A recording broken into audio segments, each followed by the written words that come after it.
This is cool. All right, you guys fire ahead. I'm Wes Tiemann, and I'm a beef pro. I'm Brett Spader, and I'm a beef pro. Tell me. I'm hearing my own voice, which makes me nauseous. I'm Dustin Dean, and I'm a beef pro. I'm Annie Allen, and I'm a beef pro. Ow now, brown cow. Hi, I'm Tracy Bruner, and I'm a beef pro. I'm Jess Pryles, and I'm a beef pro. I'm Jason King, and I'm a beef pro.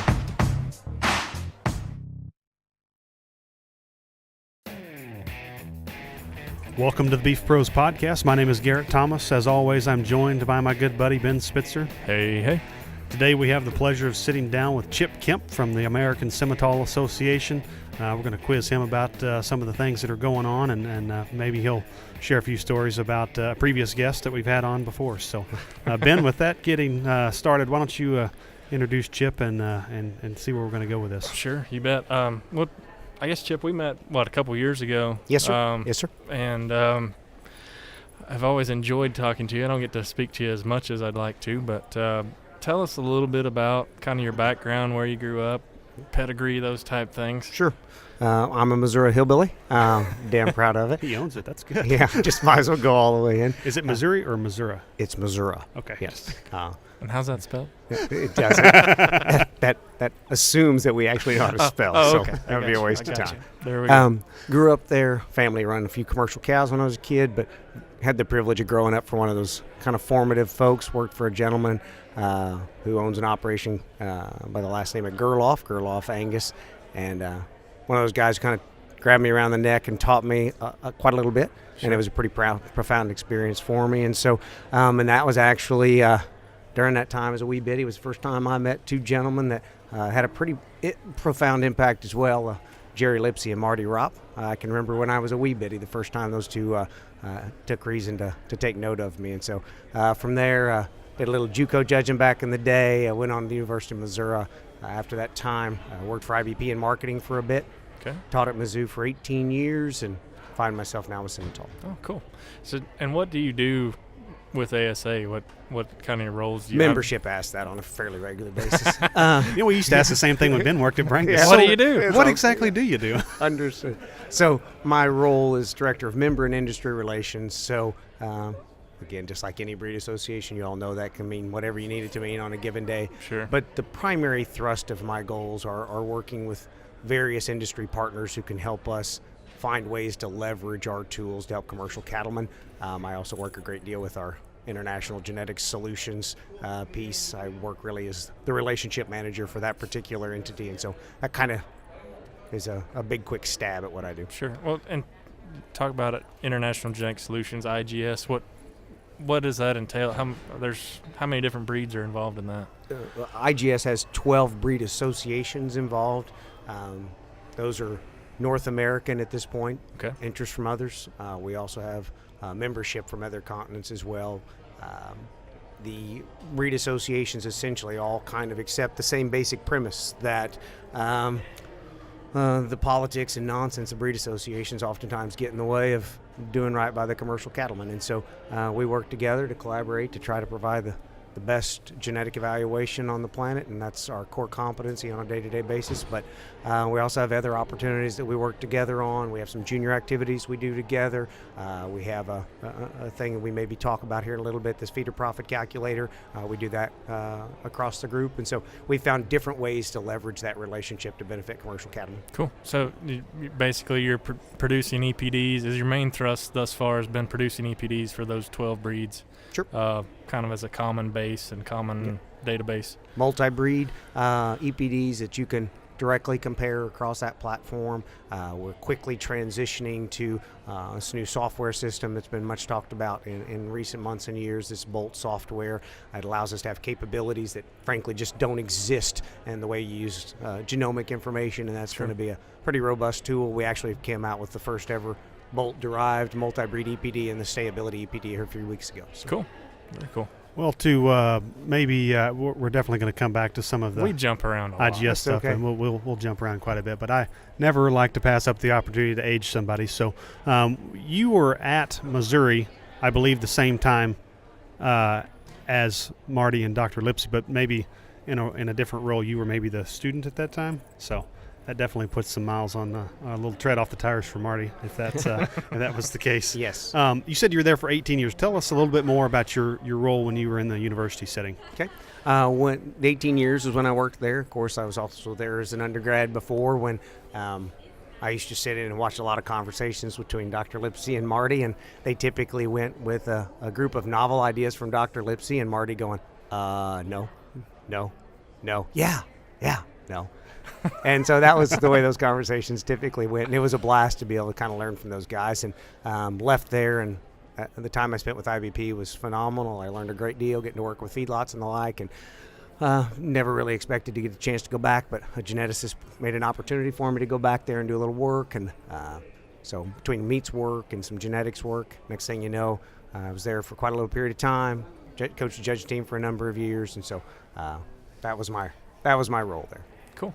Well, we always like to ask, did some livestock judging in college, there's always got to be good van stories or team stories or something like that. So why don't you, if you have something like that maybe is, what do we say, PG but not PC, you can share one of those with us if you've got a good one. Well, of course, those of you who've rode in judging vans, you know that certain are off limits, so we can't talk about those.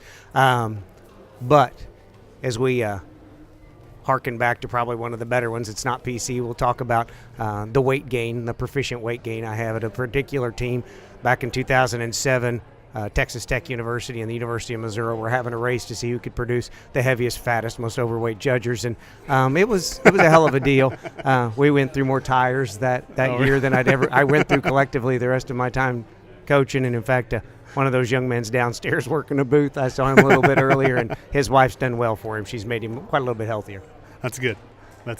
Touch on that a little bit. I mean, we've got some of our listeners are, millennials or even younger than that, so they're still trying to find their way a little bit. But talk a little bit about the experience. We kind of talked about this before we got started, but the judging experience is something that it teaches you so much, and it's outside of just evaluating livestock as far as life skills go. So why don't you maybe make mention of some of the things that you felt were important as those kids came through your program. Sure. Of course, mentoring young people is a treat for anybody, but one of the challenges is a lot of young folks, in their eagerness to become impactful and their eagerness to do something special, they forget that they need to be receptive to being menteed.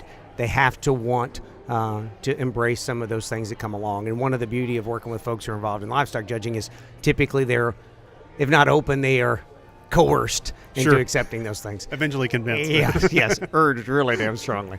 And so anyway, so it was a pleasure working with those kind of people, and you get to watch where they go. And I guess maybe the thing that I learned over that time, you could make it grandiose and we could wax philosophical about a lot of cool things, but the older I get, the more I realize that just be straight with somebody, right? And I think when we either when we're young professionals ourselves or when we're kids, we get kind of wrapped up in the fact that we want to make a splash. And as a gentleman told me mere moments ago about some other contacts, you just need people to be straight with you. And if you can do that, you can be willing to learn, you can be willing to get better, and people can rely on you to do those things down the road. Well, something that I learned in that whole process was, I was always, it was driven home to me all the time, always just to tell the truth when it comes to giving reasons, and that it's amazing how that translates into, sometimes the truth may not be the most convenient thing, but at the end of the day, probably keeps you out of the most trouble. Yeah. So. Yep. Whether you're singing a song on a set of bulls, or talking to somebody in the real world, bullshit only goes so far. That's right. That's right. I was never really too good at that, so I couldn't rely on that too much. I think for those who listen to this podcast, they know otherwise. Well, you talked a little bit. Why don't you tell us, going back to the Simmental thing? We mentioned we were going to bounce around a little bit. How long have you been with Simmental? And why don't you talk a little bit about the breed association experience? Ben and I both worked at breed associations. While my time was a little more limited than his, but it's still an experience in itself. So why don't you give us a little bit of what's the feel in breed association right now? Well, I'll be straight with you. That was never a career path I envisioned. Frankly, at times it was a career path I blatantly turned down over and over because I just wasn't interested in being mired in the nonsense. And somehow I got blessed to work for a group that, we're a membership organization and we have to work through a lot of things from time to time. But in general, a group of folks who are focused on, let's just get crap done. And so I don't know if we operate like other breed associations or not. I have no clue. I don't get to work inside of those. But it's a tremendous team. It's a valuable team.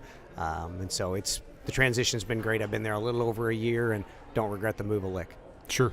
Well, and we touched on this a little bit ago, the IGS thing. I don't know if people necessarily quite understand what IGS is. So I know we touched on it a little bit, but really give us the layman's terms for, why is this important? What effect does it have on, if somebody's involved in a breed and they're a part of IGS, really give us probably the more basic version so somebody like me can understand it.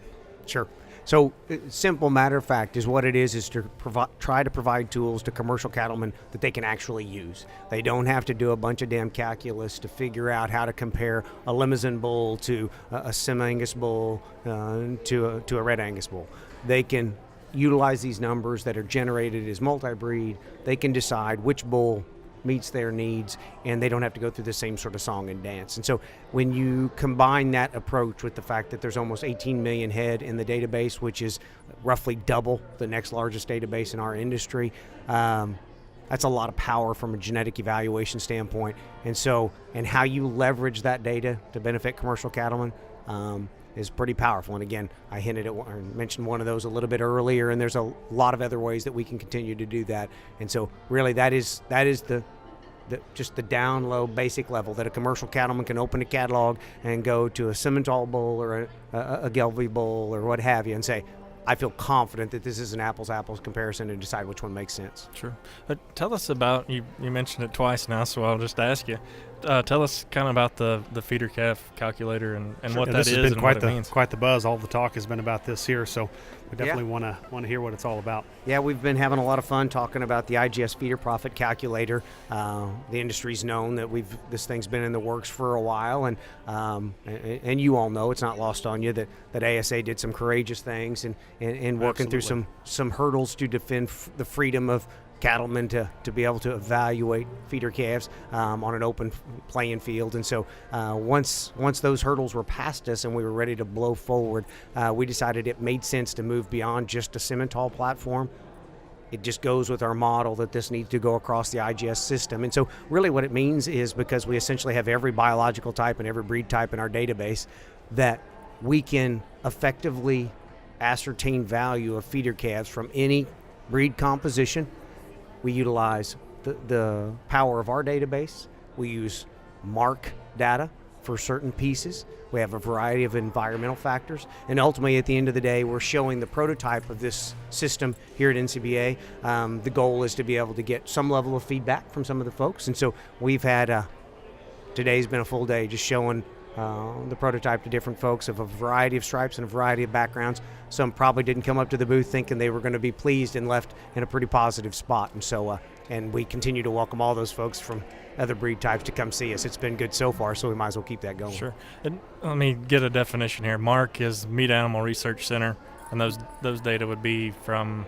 Yes. So Meat Animal Research Center in Clay Center, Nebraska is certainly sort of they are the benchmark in terms of a lot of breed differences and heterosis differences. And so while we can glean a great deal of the knowledge from our database, if we also connect that with some of the most valuable science in the industry, it allows us to hone in just a little bit tighter. Sure. And you've got a bunch of nerds working on this, right? Oh, our science team is just sick. I mean, you can't hardly talk to a damn one of them, but they're sick.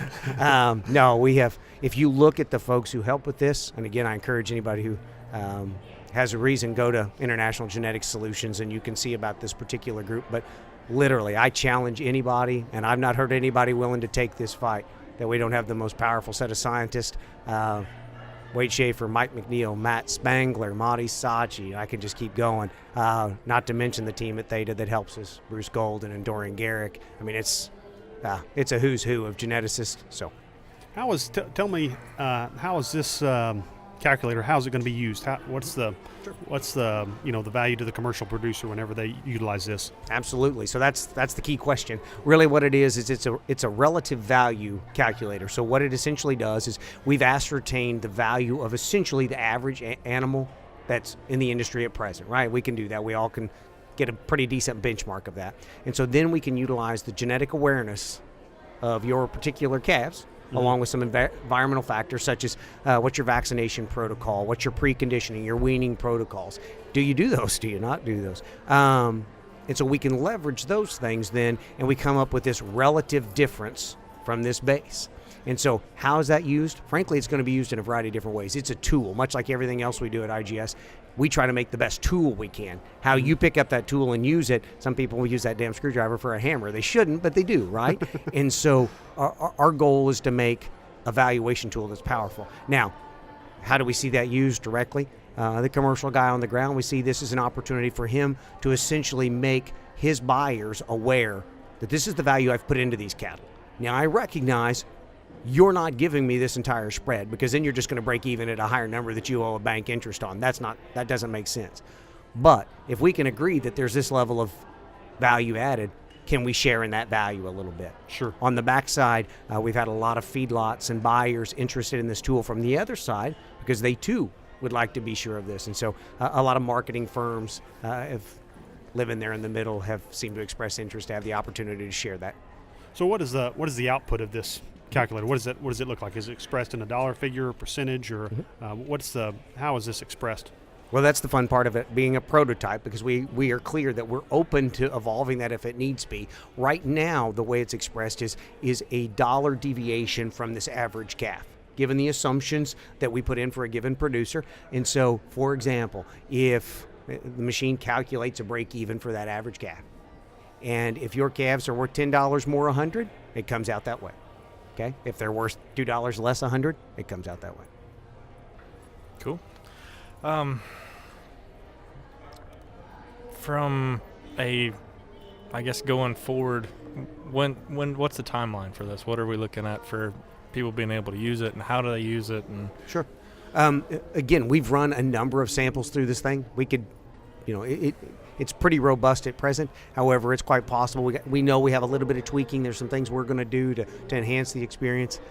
I think by late spring, we're going to have a product that's ready to hit the marketplace. And the most important factor, and I haven't mentioned this, is it costs $0. And so we are giving this to the industry because we want commercial folks to be able to have this awareness. We feel like cattle producers, seed stock producers, who are focused on generating profit-oriented cattle, they win when folks become aware of where they can find those and, frankly, where they can't.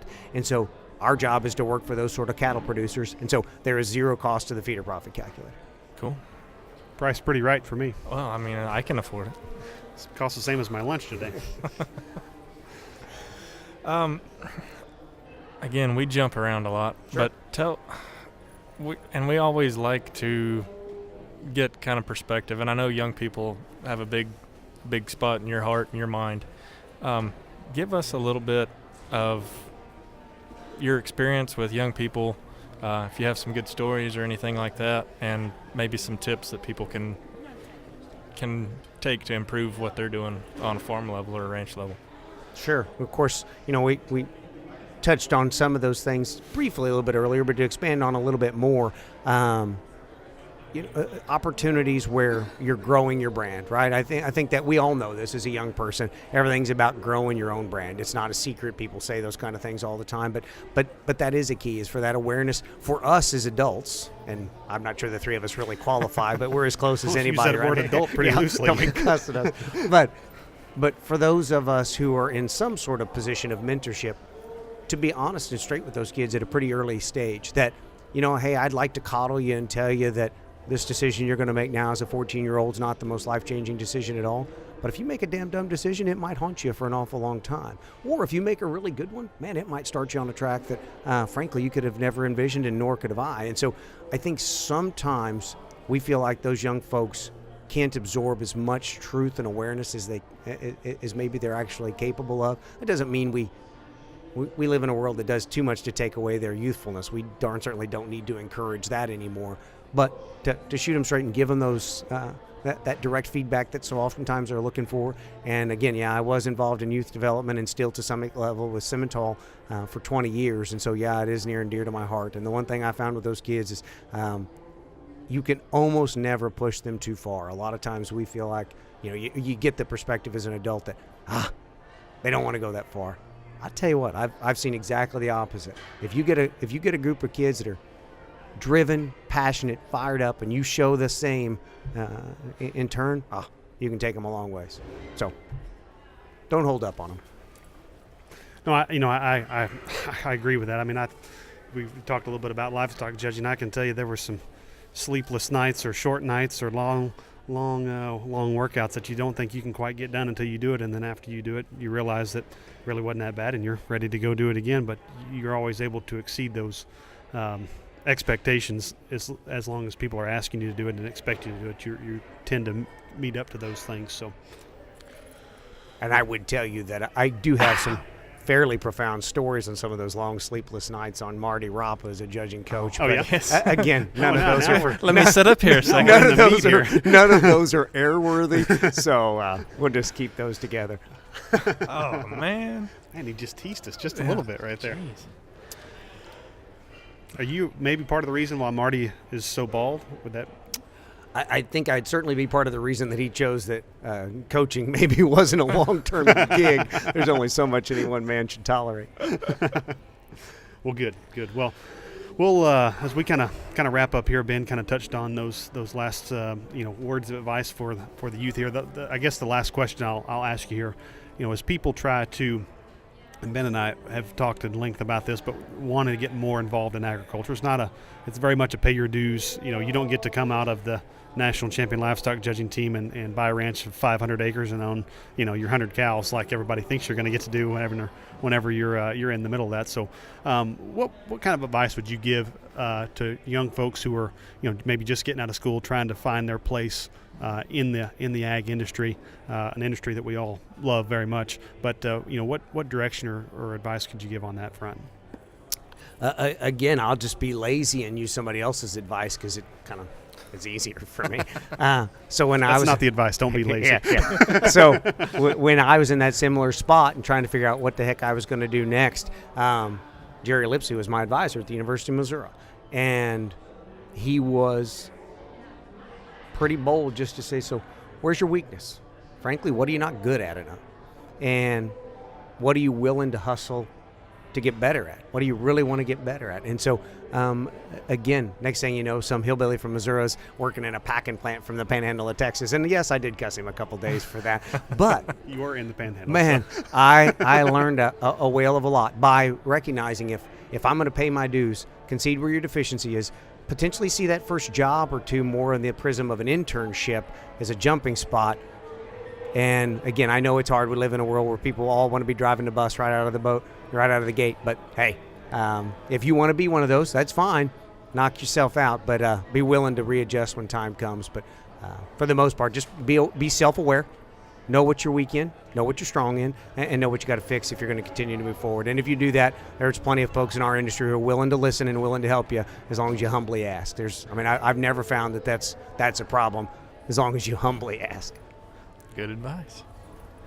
Well, we'll wrap this up, but really appreciate and I guess tell us how people can get a hold of you. Yeah, absolutely. And you're kind of I actually have a bat signal you can shine up in the sky, and I will come on occasion, but it's easiest actually just to catch me through my Simmental information. You can find me in both of those places. If they want to contact me via email, certainly can.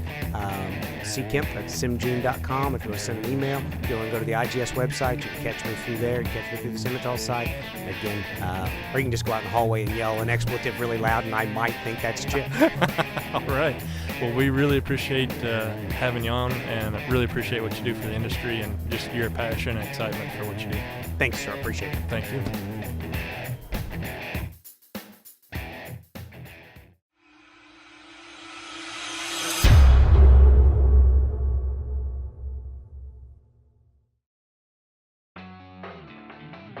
Hey friends, thanks for listening to this episode of the Beef Pros Podcast.